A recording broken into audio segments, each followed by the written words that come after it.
Hello, crime fans. Andrew True Crime is with you. In 2019 in Tamworth, England, 20-year-old Keeley Bunker was working as a barmaid at the Drayton Manor theme park. However, this job didn't particularly inspire her. Keeley had always dreamed of working with children and was actively searching for a suitable position in that field. Keeley had siblings, but her parents had separated and didn't maintain a relationship for the sake of the family. Her mother had found a new partner and had found happiness. Her father, however, didn't abandon his children and regularly participated in their upbringing. Keeley grew up to be sociable and cheerful, with many friends and acquaintances. In her free time, she helped her aunt and looked after her disabled cousin, showcasing her caring nature. On September 7, 2019, Keeley Bunker turned 20. She decided to postpone her birthday celebration to a later date. Wednesday, September 18, 2019, was a day Keeley had been eagerly anticipating. She had a ticket to see her favorite rapper, H, in concert. Just a few days earlier, she had tweeted, "The only thing keeping me going is seeing H on Wednesday. Hopefully he'll see me and we'll get married." When the long-awaited day arrived, Keeley met up with her friend Monica Regan in the evening. They lived close to each other in Tamworth, a small English town with a population of 74,000. The girls went to the concert together and had a great time. Afterwards, they decided to celebrate Keeley's birthday by continuing their evening at a nightclub in Birmingham, where they were joined by 19-year-old Wesley Street. The young people drank, danced, joked, and simply enjoyed each other's company. They all appeared happy and joyful. After 3 a.m., the friends decided to end the party and head home. Keeley, Monica, and Wesley took a taxi back to Tamworth. The driver dropped them off near Monica's house at around 4 a.m. Keeley and Wesley were neighbors, with their homes about a 20-minute walk away. Monica asked Keeley if she wanted to stay the night at her place, given that it was dark, cool, and a long walk home. Keeley declined, saying she needed to return home to sleep and prepare for a job interview later that day for a teaching assistant position at a primary school, a job she had long dreamed of. Keeley assured Monica that Wesley would walk her home and that there was nothing to worry about. How wrong she was. 20-year-old Keeley Bunker and 19-year-old Wesley Street had known each other since primary school. They had grown up together and knew each other well. In the early hours of the morning, when it was still very dark, Wesley set off to walk his petite friend home. Keeley weighed only 41 kilograms. However, by the afternoon of September 19th, Keeley had failed to show up for her important job interview. It became clear that she hadn't returned home after the club. Her parents had been calling her, but there was no answer. At approximately 5 p.m., her 51-year-old father, Christopher Bunker, called the police to report his daughter missing. The disappearance of the vibrant young woman who had been so full of hopes and dreams just hours earlier sent shockwaves through the small community of Tamworth, setting in motion a series of events that would reveal a tragic and shocking truth. Christopher Bunker, Keeley's father, called her friends and discovered that Wesley Street was the last person to see her that night. Wesley came to Keeley's house and told them he had walked her to a phone booth before heading home because he wasn't feeling well. He claimed he thought she had made it home safely and didn't know what happened after that. By this time, the police had arrived. They spoke with Wesley and asked him to accompany them in their car to the place where he last saw Keeley. Wesley showed them the phone booth and continued to insist he knew nothing about his friend's disappearance. When the police asked how he felt, Wesley replied, "A little sad. Actually, I'd say just sad."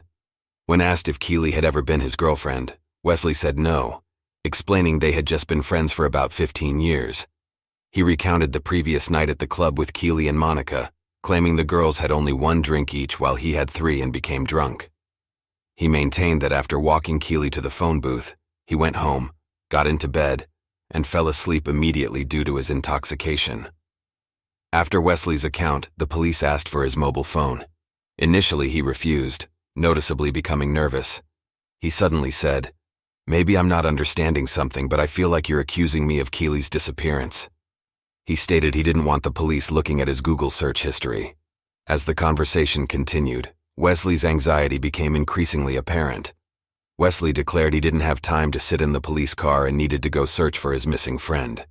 He said he never thought he would be suspected of anything bad. The officers had to explain they were just doing their job as directed by their superiors.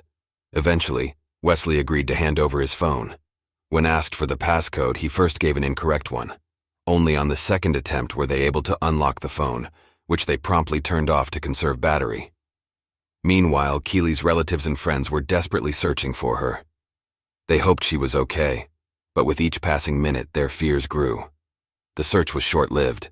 Just a few hours after Keeley was reported missing around 9 p.m., her uncle found her body. The man, upon seeing his niece, began screaming wildly. Everyone immediately knew something terrible had happened. Keeley Bunker's body was discovered in a park near her home. She was lying face down on the bank of a stream. Her black, form-fitting leggings and underwear were pulled down and twisted around her ankles. She was still wearing her sneakers. Immediately after the body was found, Wesley Street was arrested and charged with murdering his friend. During the arrest, when asked if he had any questions, he replied that he was very hungry and asked if he would be fed when taken to the cell. Wesley Street had long lived on Santalina Close in Tamworth. This shocking turn of events sent ripples through the community, transforming what began as a night of celebration into a tragedy that would forever change the lives of all involved, particularly the family and friends of Keeley Bunker. Wesley Street, despite living in Tamworth, didn't have an official residence registration. During his school years, he showed promise as a footballer. However, his academic performance always suffered. He struggled with reading and writing, eventually dropping out of high school without qualifications. He then found work as an order picker in an online store. Wesley denied any involvement in Keeley's death. Throughout numerous interrogations, he changed his story 4 times, each offering a different account of what happened that early morning. In one version, he admitted that during horseplay, he jumped on Keeley from behind, causing her to fall and accidentally hit a pole near a fence. CCTV footage captured Keeley and Wesley entering the park together. The video showed Keeley appearing disoriented and frightened, seemingly trying to escape. However, Wesley claimed they were just playing around and fooling at that moment. Forensic experts determined that the perpetrator had sexually assaulted the girl before strangling her. DNA evidence was found that matched Wesley's profile completely. Traces of Keeley's makeup were also discovered on Wesley's shirt. The forensic pathologist reported about 100 injuries on Keeley's body, including bruises on her face, scratches on her forehead, and deep contusions. Her lower lip was torn. When the trial began, Wesley again changed his version of events. He now claimed that Keeley's death was accidental. According to him, as they walked home together, they began flirting. He said Keeley started teasing him, and it resembled typical playful interactions between a boy and a girl. Wesley stated that when they reached the park, they started kissing and decided to become more intimate. He claimed they had consensual sex in the park, and Keeley was happy and content at that moment. During the act, he held her by the throat but misjudged his strength and accidentally strangled his petite friend. After realizing Keeley was no longer breathing, Wesley carried her body to a nearby pond. He spent about an hour trying to hide her, breaking tree branches and bushes, pulling grass, and throwing it all on Keeley's lifeless body. He admitted to returning to the pond several times, which was confirmed by his phone's GPS data. In court, Wesley claimed he covered Keeley with branches not to hide her, but to prevent anyone from seeing her naked body. When his lawyer asked why he didn't confess immediately, Wesley replied, "I didn't know how to act and explain to other people how she died because I was very uncomfortable and scared. I didn't know how to explain the whole situation to the police, relatives, and ordinary people." When asked why he was reluctant to hand over his phone for examination, Wesley answered, "I just didn't want the police to laugh when they saw my Google searches." The prosecution disagreed with Wesley's confession, primarily because scratch marks were found on Keeley's neck. They believed these were inflicted when the girl was trying to save herself by scratching Wesley's hand. This tragic case shocked the community of Tamworth, raising questions about trust, safety, and the hidden dangers that can lurk even in long-standing friendships. Close friends of the deceased Keeley revealed that she had never considered Wesley as a potential boyfriend or lover. For her, he had always been just a friend. In August 2020, Wesley Street was found guilty of murdering 20-year-old Keeley Bunker. He was sentenced to life imprisonment with the possibility of parole after 29 years.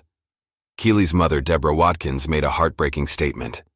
"My Keeley was the kindest, most caring girl. She was an innocent young woman who was just starting to live her life. I will never be able to forgive Wesley for what he did. My life has changed, and it will never be the same again." Keeley's deeply grieving father, Christopher Bunker, said with sorrow, "I will never walk her down the aisle. All I'm left with is sadness and a broken heart. I will never have grandchildren from Keeley." He added that he would only find peace when Wesley Street is buried alongside his beloved daughter. Following the high-profile Bunker case, several other young women who knew Wesley Street came forward to the police, acknowledging that they too had suffered from his actions. Subsequently, the young man was found guilty of a series of assaults on 3 girls, 2 of whom were under 18.